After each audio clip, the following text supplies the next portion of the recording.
Go fruit yourself.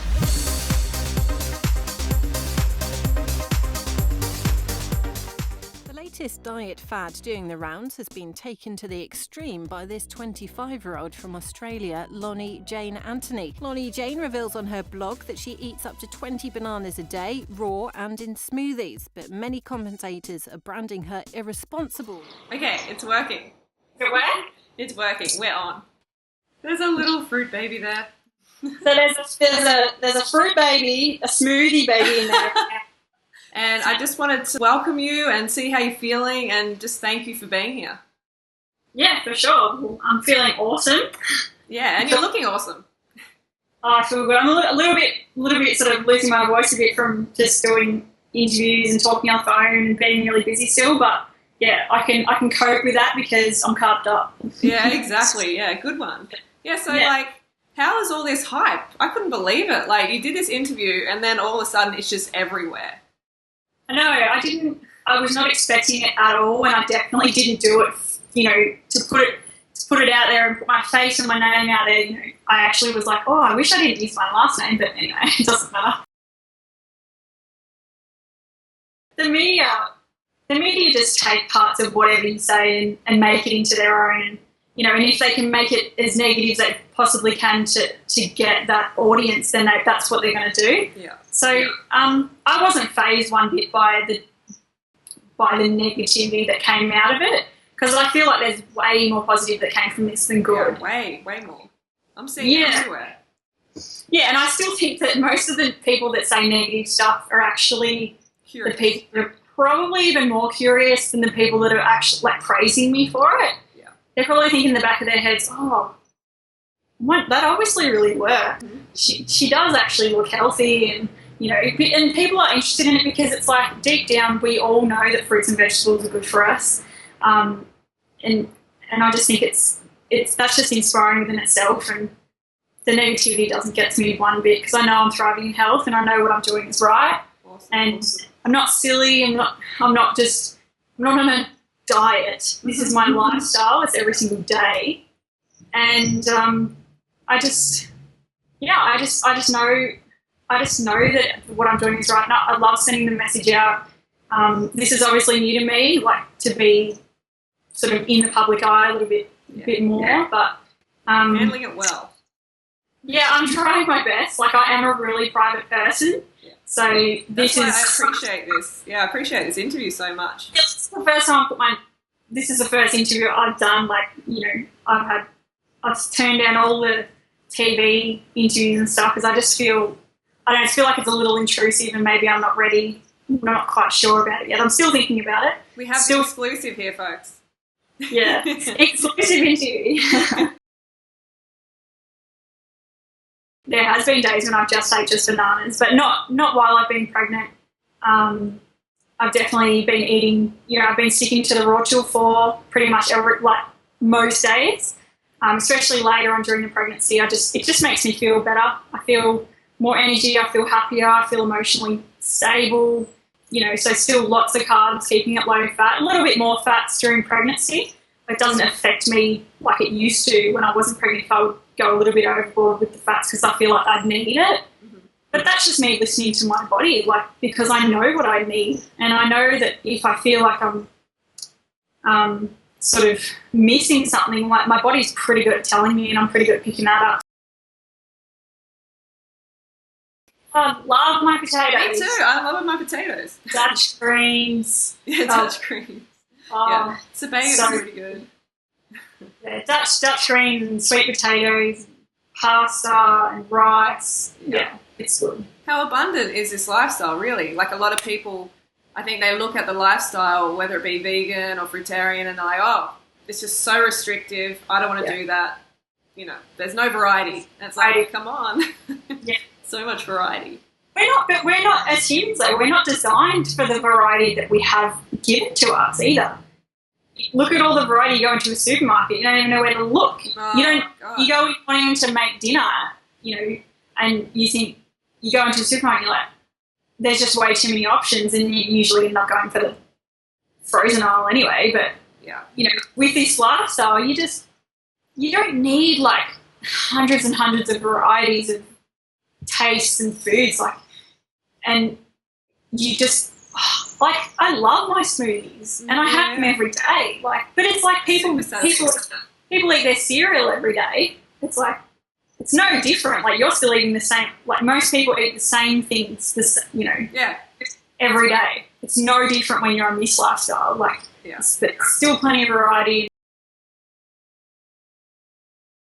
Majority of carbs. That's how I get up every day, and deal with this pregnancy with high energy, and I'm not stuck on the couch every day and not just feeling fatigued and low motivation and all of that. Like, I don't really feel much different at all.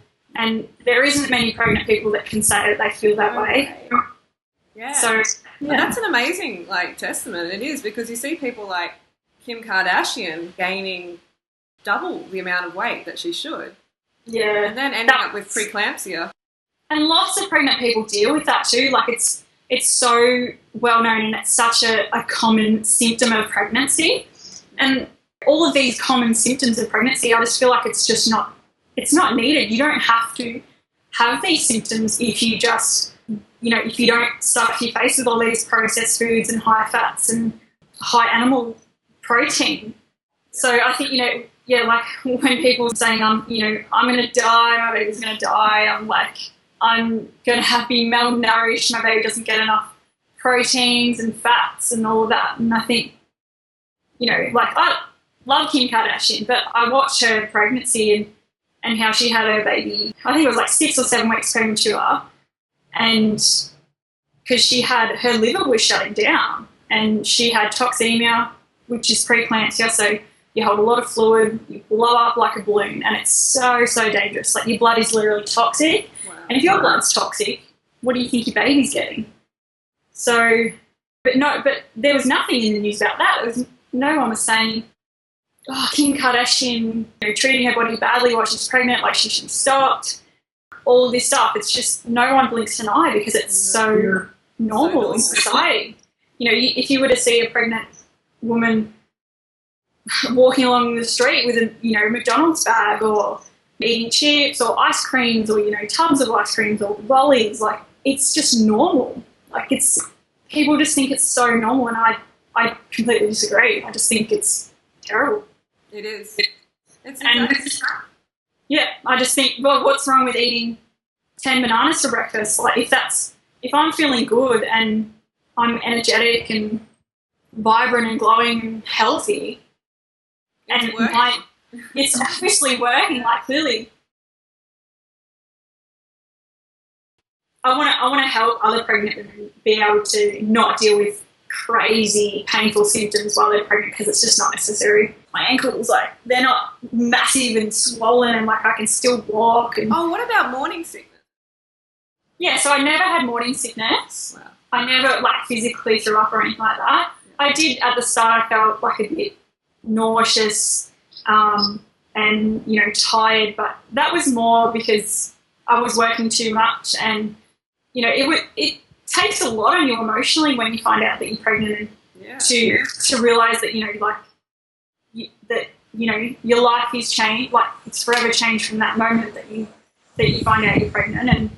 And I think it was more of an emotional thing, and just trying to deal with the changes in my life, and then more things like that. But no sickness, no throwing up, no being in bed all day, no swollen body parts.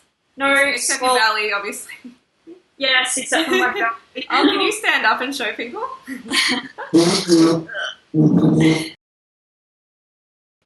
There's a little fruit baby there. So there's a fruit baby, a smoothie baby in there. Oh yeah, what were you saying before, that when you you have to kind of make room for your smoothie? I have to halve my meals. Yeah.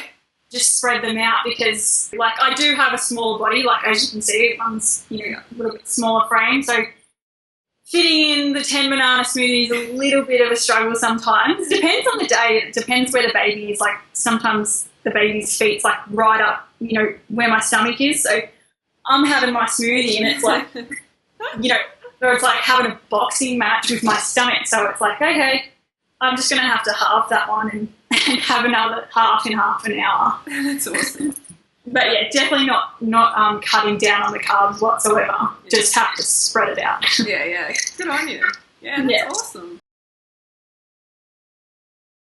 And your blood test, like you said to me that you had your blood tested and the doctor was, you're all good. Yeah, so I had all my blood tests and he was actually kind of surprised because most pregnancy you always become a bit deficient in iron and your B12 and then some other nutrients. But I'm really cautious about making sure I'm never deficient in anything because I have been before. When I was a heavy meat eater, dairy and all of that, I was deficient in iron. I had B12 issues. I had vitamin D issues. I couldn't absorb zinc. Isn't that interesting when meat is meant to help with all these things? It's meant to give you the iron, the B12, and we're seeing more people than ever in the population who are actually deficient. And then they're eating meat, so... And you know, people need to make that connection, and I think they're starting to, which is really good, because people are saying that there is a stronger connection with meat and dairy to ill health. And it is people like you, and it's people like me and Harley and, you know, all the other fruitarians or A1010 or raw foods, you know, whatever, like they are sending a message out that you do not need to live on that lifestyle to be healthy, because clearly like 80% of the population has health issues and they're living on this standard American diet. So there's a clear link right there to why people are getting so sick. It's not from it's not hereditary or anything like that. It's what you feed your bones. It's quite amazing that like it's in front of our faces, in front of the doctors' faces, but it's the connection is just not being made at all. It's like the fog is just down and nobody can see the truth. Yeah. And that's why, like you said, like we're putting the message out as hard as we can, you know, try and carve the planet up and make people realise that fruits and veggies is the answer. Whether it's cooked carbs or whether it's raw, that is the answer. And the more people eat that and realise, like, the more they kind of start to think for themselves. Yeah, exactly. And I think the people that shun this lifestyle or that, you know, say, oh, you can't get enough from fruits and vegetables, they don't have the education. And even if they are nutritionists, the nutritionists are taught a meat and dairy diet. And, well, majority of them are, unless you do a special type of, you know, course or something, you know, that doesn't have a meat and dairy involved in it. But I think the only way to really learn is to apply it to yourself. When people first told me about that you can live on fruits and vegetables, like, really? Like, okay. That's a bit extreme. Yeah, like, I wasn't ever thought it was too extreme. I was really open to it because, you know, it's like my internal instincts. It's like I know that we can, and I know that this is designed for us, like as human beings. So when you apply it to yourself, you do it properly, you get the education, you do your research, you know, you follow people that have done this for years, like I've followed you, and, you know, you can see that it works. And nothing's ever going to work if you don't do it properly. It doesn't matter what it is. It could be a diet, it could be getting fit, it could be, you know, anything. It's like you have to apply yourself properly to get the results that you ultimately want and need. This lifestyle is about abundance. It's not about just having a banana for breakfast and then a couple of lettuce leaves at night. I see people start on this lifestyle and they've got this, you know, bowl like that big. And it's got like 4 grapes in it and half a banana and half an orange. They're like, oh, breakfast. Yeah. No, like, awesome for trying, but you need to seriously, like, fill yourself up till you literally can't eat anymore. Yeah. And then that's how you learn where your threshold is, that how much energy from carbohydrates that you need throughout your day. I just have always been a big eater, and because I've never really had a problem with my weight up until from about 21, when the lifestyle caught up with me and all the drinking and stuff like that. But I've always just lived a life of just eat whatever you want. So if it's there, I'll eat it. You know, whole bag of Doritos and the whole tub of dip in one sitting, like at 10 o'clock in the morning. That was my smoker. You know, that was just like something I did every day. And, you know, massive chicken parmesanas and McDonald's meals. And then you still want something sweet, hey, because you're not getting a nutrient fix. As soon as you have that savoury, it's like, whereas dessert, like, I need chocolate. Like, I can't focus on anything else right now unless I get a chocolate bar. Of course, I've had times at the start where I didn't eat enough. You fall back into the, you've got things around you, or, you're in a meeting, or you're with some friends or something, and there's lollies, or there's the chocolates, or, the bread or whatever, and you do reach for it. And I have done that because your body is not satisfied, it doesn't have enough, so it's always going to reach for something else. It's the way we're tuned. It's, we live, our instincts is like survival mode. So if we don't have enough, we're going to reach and get anything that's around us. Yeah. But when you do learn to eat enough and enough calories from carbohydrates, that doesn't happen. It's such a relief. Yeah, it is. And you can just, you can look at all that food and you can see the people around you just binging out, and you can just be like, you feel a bit sad for them, but you feel happy that you don't have to go through that anymore, and you only just want to spread the message to those people so that they don't have to go through that anymore. Yeah. And it's not about, people say, oh, you must have had eating disorder or whatever. I'm like, I guess I did because of the way I used to eat, but, it wasn't an eating disorder in the way to be thin or any, image control or anything like that, because I never really had a problem with my weight. So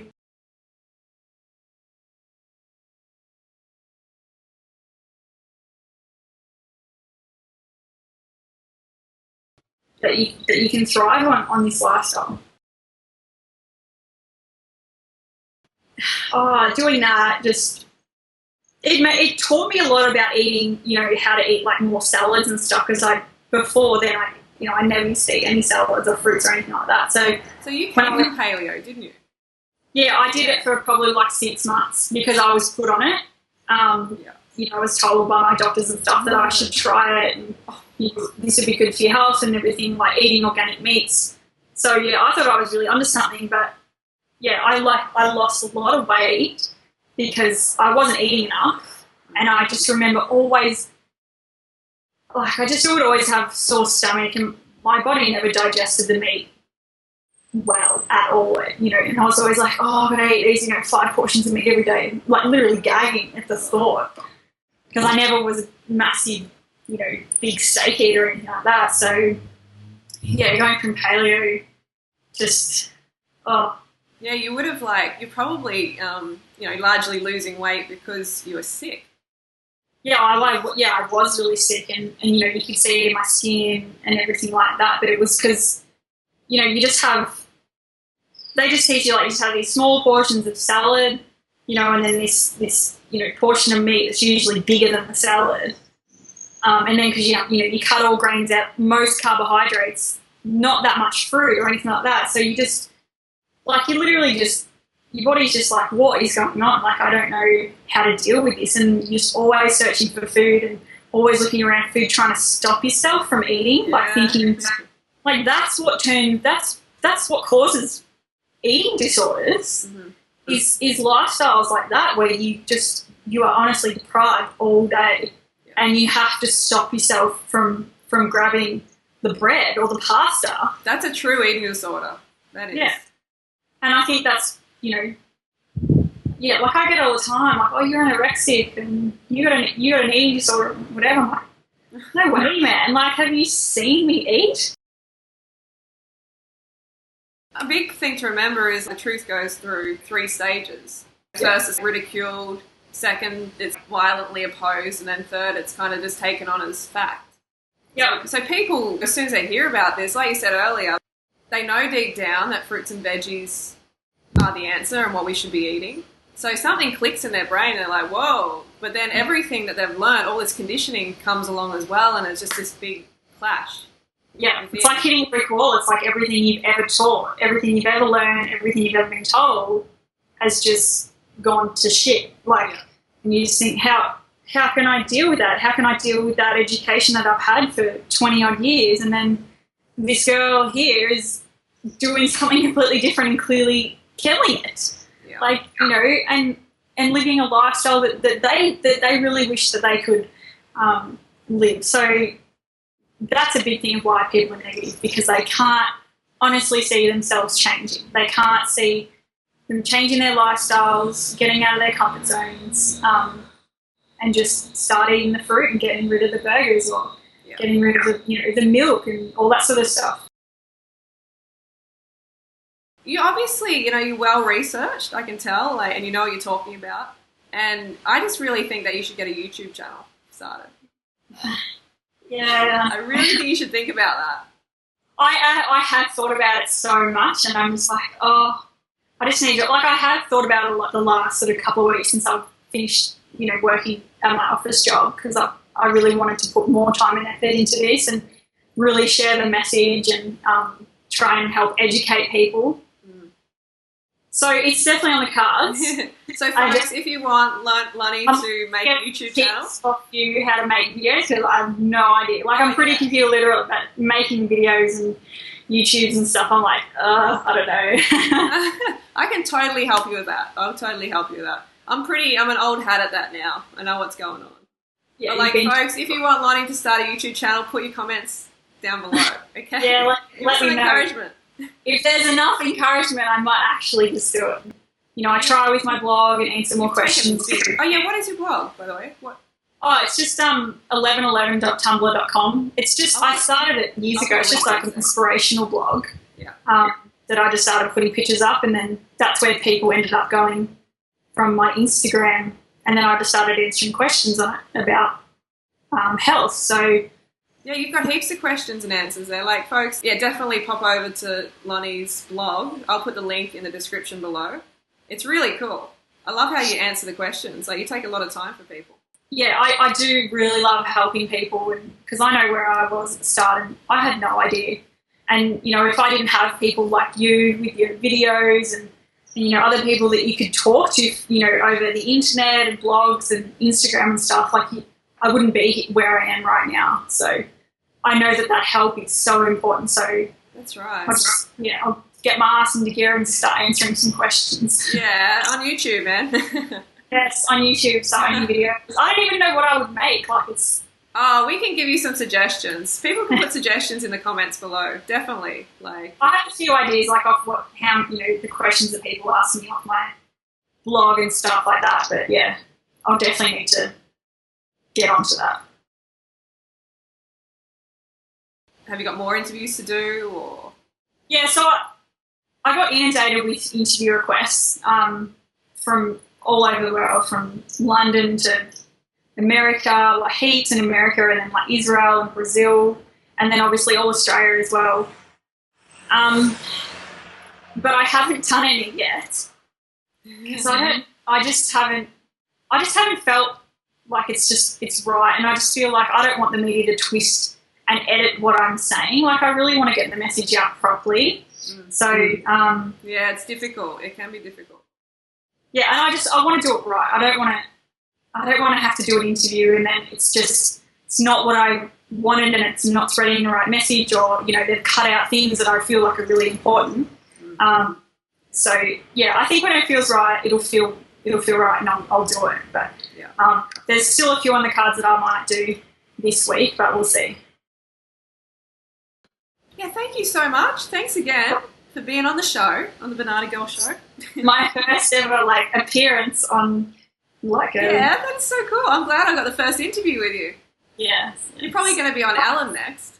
I trust you, and I know that you'll help. You're obviously you spread this message, and it's only ever going to be positive. And so many people watch your channel, so I think it's a really good thing. Looking forward to the comments and all the positivity come out of this, and keep pushing it. High carbs for the win. Yeah, definitely. Go fruit yourself.